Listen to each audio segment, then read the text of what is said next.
ইফতারের পরে অথবা সেহরি করার পরে বিড়ি খেলে গুনাহ হবে কি? এক ভাই আমাকে প্রশ্ন করেছেন, হুজুর আমি নামাজ পড়ি, রোজা রাখি, কিন্তু বিড়ি ছাড়তে পারি না, ইফতার করে বিড়ি খাওয়া যাবে নাকি বলবেন।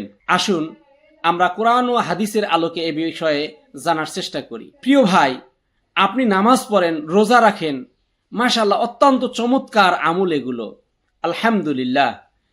কিন্তু বিড়ি সিগারেট খাওয়া হারাম বা অত্যন্ত কঠোরভাবে মাকরুহে তাহরিমি বা নিষিদ্ধ।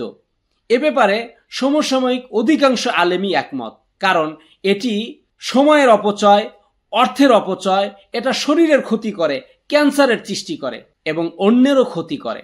এ ব্যাপারে মহান আল্লাহ রাব্বুল আলামিন পবিত্র কালামুল্লাহ শরীফের ভিতরে ইরশাদ করেন, ওয়ালা তুলকু বিআইদিকুম ইলা তাহলুকা, তোমরা নিজেদেরকে ধ্বংসের পথে ঠেলে দিও না, ধ্বংসের দিকে ধাবিত করো না।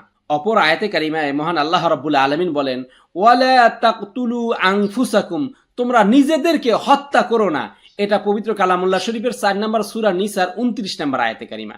রোজা রেখে ইচ্ছাকৃতভাবে ধূমপান করলে রোজা ভেঙে যায়, কাজা আদায় করতে হয়, তওবা করতে হয়। আর ইফতারের পরে বা সেহরির পরে কেউ যদি ধূমপান করে তাহলে তো এটা গুনাহেরই কাজ হলো। তাই সমাধান হলো, এই রোজাকে আপনার ঢাল বানান। আসৌমু জুন্নাতুন, রোজা হলো ঢাল স্বরূপ, এই ঢালকে মজবুত করুন। তাই আপনাদেরকে বলি, সাহারি থেকে ইফতার পর্যন্ত এই লম্বা টাইমটুকু যখন আপনি ধূমপান থেকে মুক্ত থাকতে পারেন, আপনি চেষ্টা করলে বাকি সময়টাও ধূমপান থেকে মুক্ত থাকতে পারবেন। আল্লাহ রাব্বুল আলামিন আপনাদেরকে তৌফিক দেন।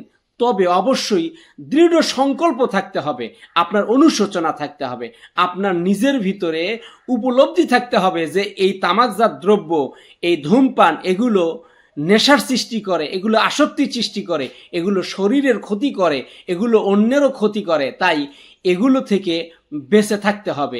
এগুলো ছাড়ার দৃঢ় সংকল্প যদি আপনার থাকে তাহলে অবশ্যই আপনি এগুলো থেকে বেঁচে থাকতে পারবেন।